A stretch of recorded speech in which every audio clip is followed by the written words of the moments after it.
This is Nick. This is Jack. It's Wednesday, Sriracha Wednesday, January 15th. And today's pod is the best one yet. This, out of all the pods, is a T-Boy. The top 3 pop business news stories you need to know today. Well, happy fourth quarter earnings season to all those who celebrate. We celebrate. We do.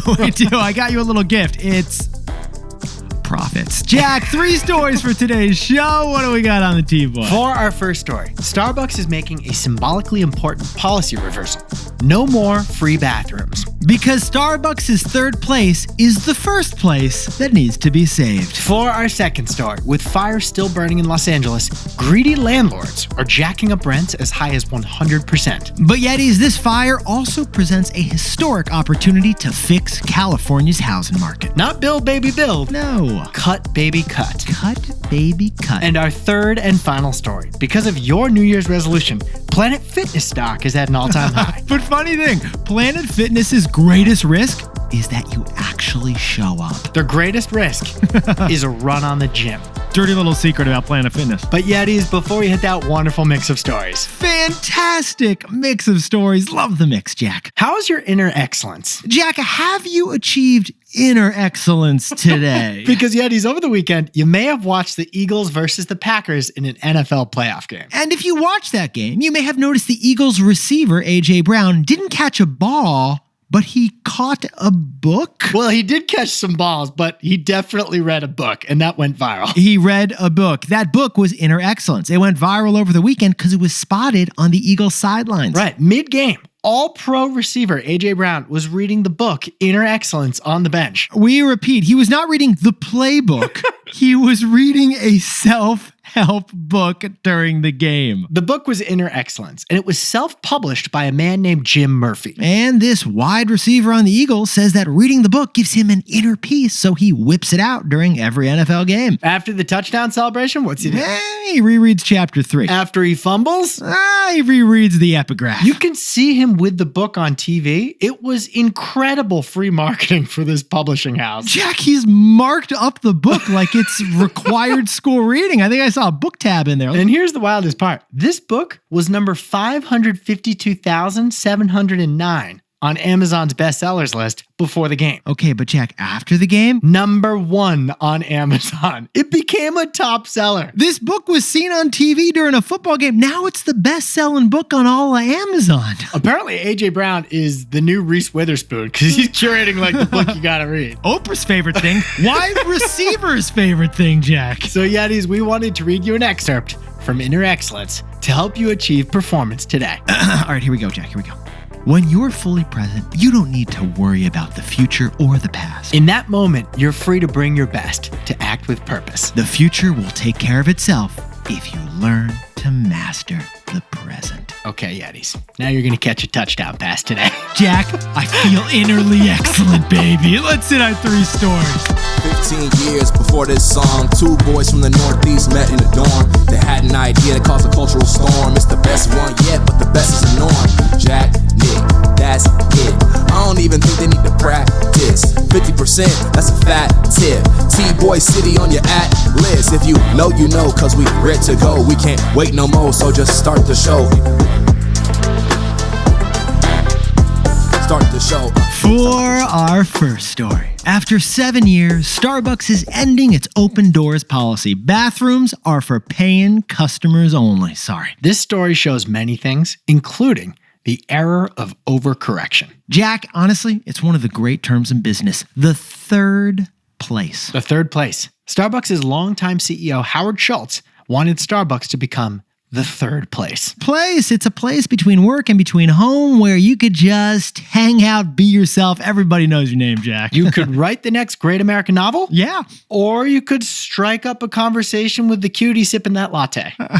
And never have to pay a dime to buy anything there. There's one dude who loved the third place so much, he's actually been to 20,000 Starbucks locations. True story. This guy's been to 20,000. They spelled his name wrong on every single coffee cup, but he still visited all 20,000 of them. The third place. You get free Wi-Fi, free bathrooms, cozy couches, And that Coffee Shop Vibes playlist on Spotify we've all listened to, it's on repeat. You could brush your teeth there. I've done it too, but Jack, it was before a big meeting. We had a big meeting. Dude, I love public brushing of my teeth. I keep a toothbrush and toothpaste in my man bag every day. No, I've seen you. I've seen it's intense. It's impressive. It is intense. I'm not sure it's socially appropriate, but it's a story for another pod. But back in 2018, Starbucks put a legal definition on that hazy term, third place. they had to because they were kind of in a crisis. Yeah, here's the context, Yeti. Starbucks was criticized when two black men were arrested in Philadelphia and the barista had kicked them out of a Starbucks for loitering. So Starbucks brought clarity on who can and who can't use the third place.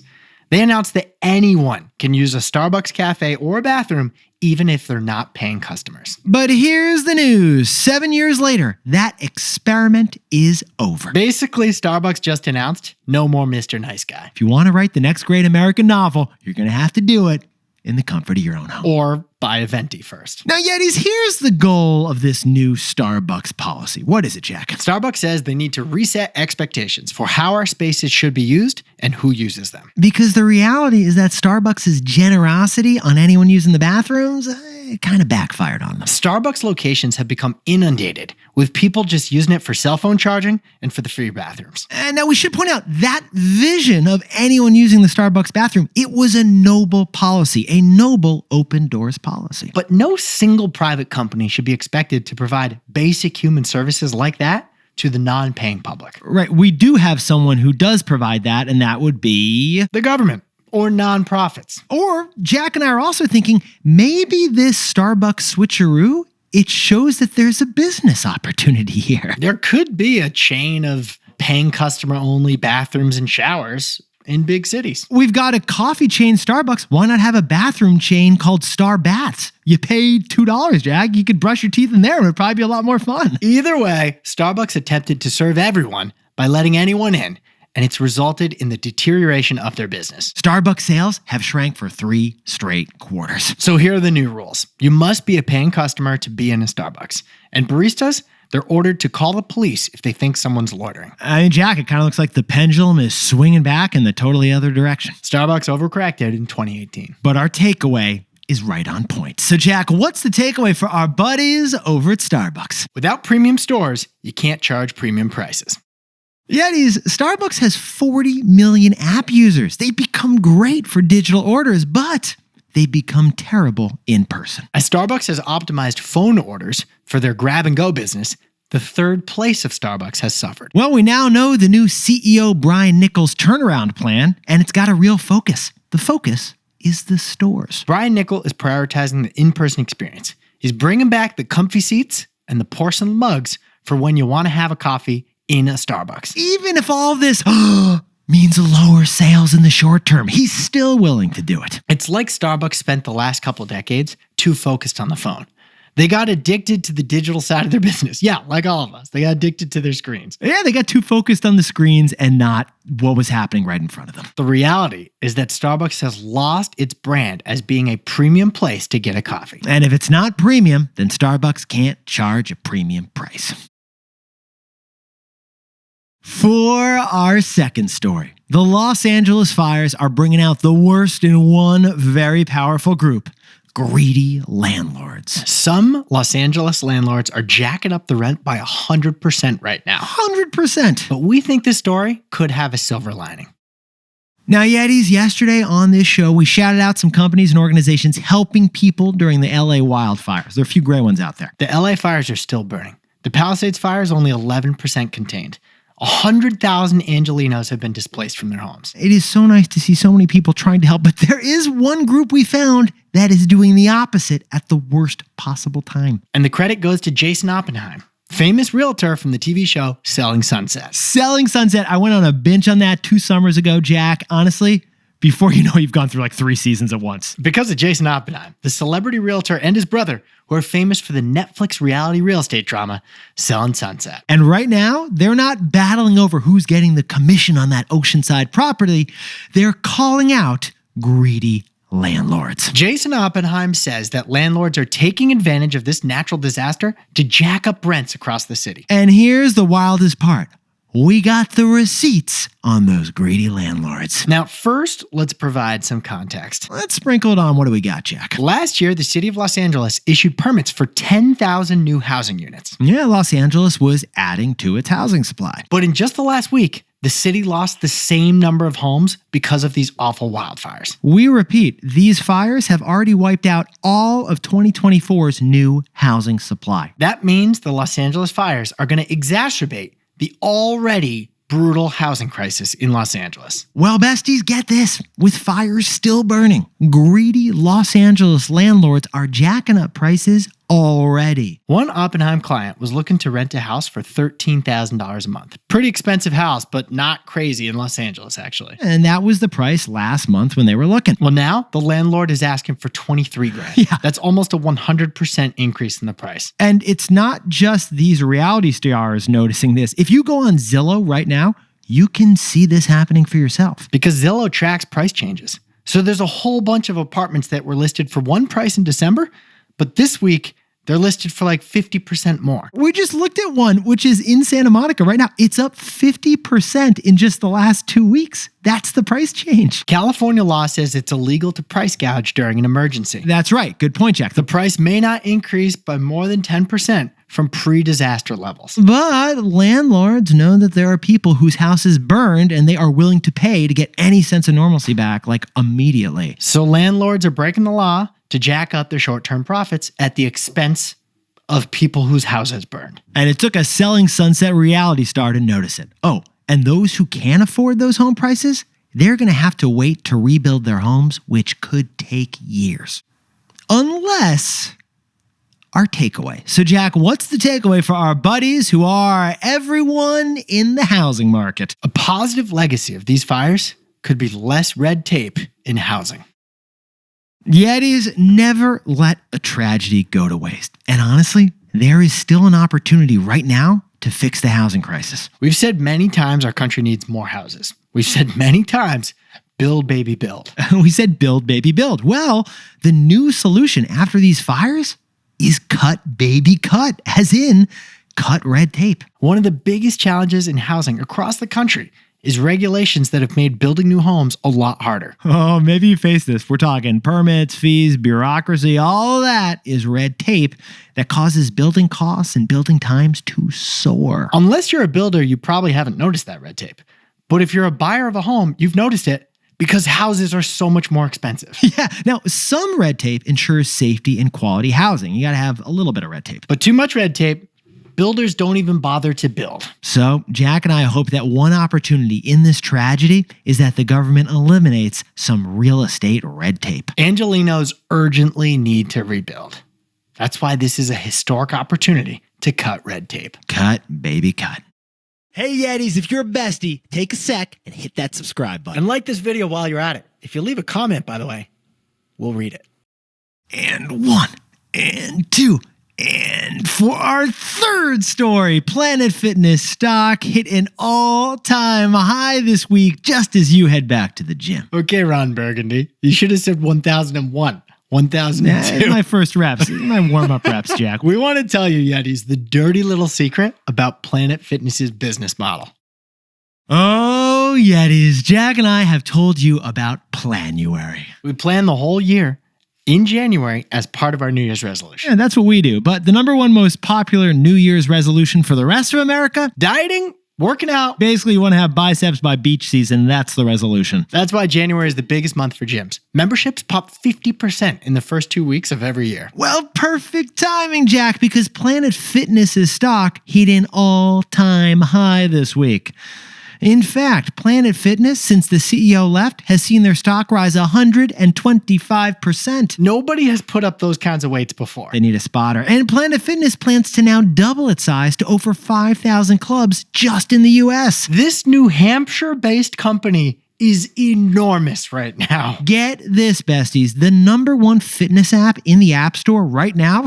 Jack, what is it? It's not Nike or Peloton. It's Planet Fitness. Someone give Planet Fitness a pee test. These guys are juicing over there. But we haven't even told you the wildest, most unholy thing that Planet Fitness did in these past 2 weeks. This is what we found fascinating about this story.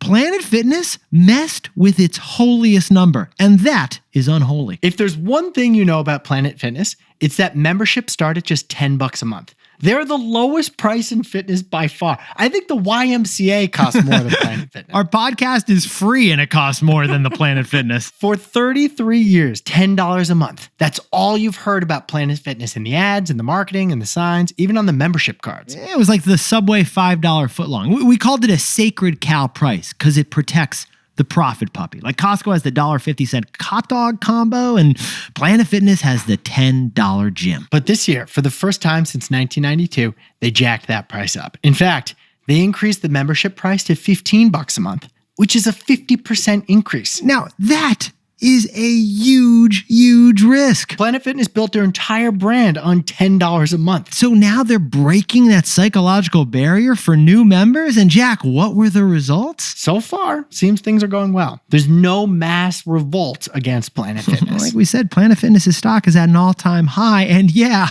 they may be juicing. Actually, the P-test Planet Fitness is worried about most is are people using Ozempic. That's an existential threat for this brand. Good point, Jack. You could go and do 500 sit-ups, or you could get a prescription from your doctor. For $500. But there's actually a greater risk than just prices facing Planet Fitness, and that risk is our takeaway. So, Jack, what's the takeaway for our buddies over at 3 and 4 Planet Fitness? If everyone comes to Planet Fitness, the business actually breaks.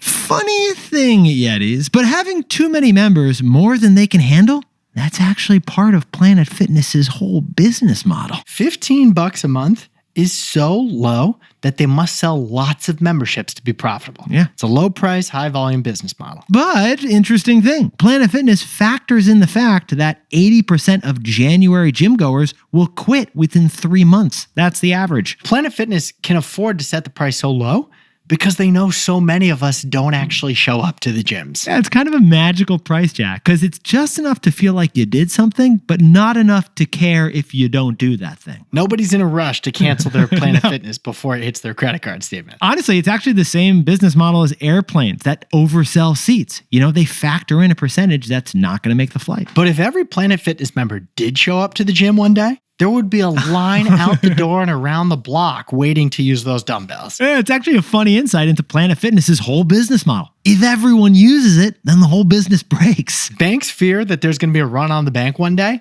Gyms fear there's going to be a run on the gym one day. Besties, the greatest risk to Planet Fitness, it's that you actually use the product. If you're a regular gym goer and you can't stand these New Year's resolution newbies in the gym, leave us a comment about what you think about them. Jack, can you whip up the takeaways for us for Ceviche Wednesday? Starbucks is trying to save the third place by ending their open doors bathroom policy. Because without premium stores, you can't charge premium prices. For our second story, some landlords in Los Angeles are responding to the fires by jacking up rents. So we hope one legacy of these fires is to cut red tape so that LA can rebuild faster. Cut, baby, cut. And our third and final story is Planet Fitness. They're bringing in record revenues this January with 50% higher membership prices. But remember, if everyone shows up at the same time, then the bench press actually breaks. Literally. They don't have enough benches. Not expecting it. They want 2 of you to show up. But Yetis, this pod's not over yet. Here's what else you need to know today. First, big news for our buddies over at the big banks.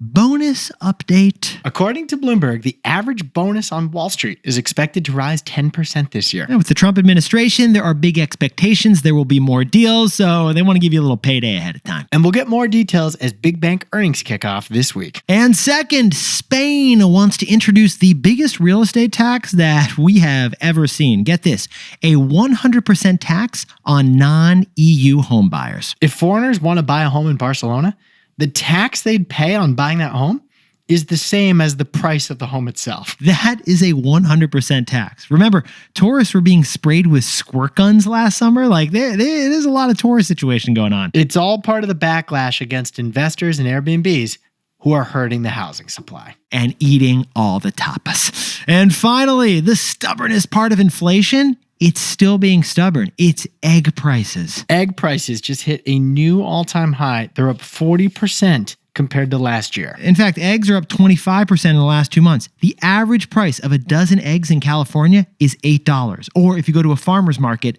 $50. Blame it on the bird flu. This scary thing I keep seeing headlines about, but I'm too afraid to read the details on. Bird flu, it's creating a frittata fiasco. Oh, my omelet. Eggflation situation. Now, time for the best fact yet. This one sent in by legendary Yeti Savannah Westwood from lovely Orlando, Florida. Nick, what's a polysemi? Jack, I'm so glad you asked because I had to look it up in the dictionary. It is a word that, according to the dictionary, has multiple definitions in the dictionary. For example, the English word set, it has the most meanings of any word in the English language. Like, think about this. A set could be a collection of items, a television, it's something in tennis, it's something you do at the gym. Oh, like 3 sets of 5 reps? That's another definition, Jack. Like, I just did 500 reps. And according to the Oxford English Dictionary, the word set has over 430 distinct definitions, making it the most versatile word in the English language. Although, Jack, now that I think about it, your and my names are also both verbs. Like, we're kind of polysemis too. There's actually a nick on my table I just made. I'm kind of annoyed by it. And that's so funny, Jack, because when I was on the bench press, I was getting jacked. Yetis, you look fantastic over there. And remember, if you want to channel your inner excellence today, tell your buddies to listen to today's show, HYHTBOI. Have you had the best one yet? Apparently, you'll beat the Green Bay Packers if you do. If you do, you will be better than an NFL player. Jack and I will see you and your buddies tomorrow.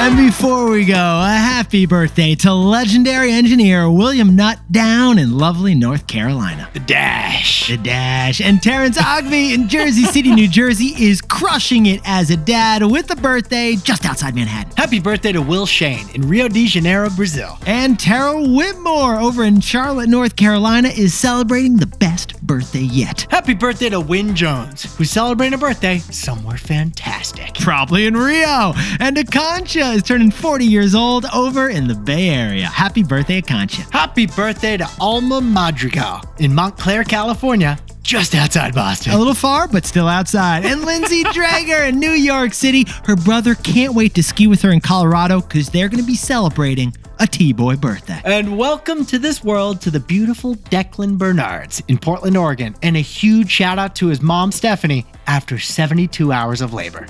What a legend. Celebrate that epic win. This is Jack. I own stock in Amazon. Nick owns stock in Nike. And we both own stock in Zillow and Peloton.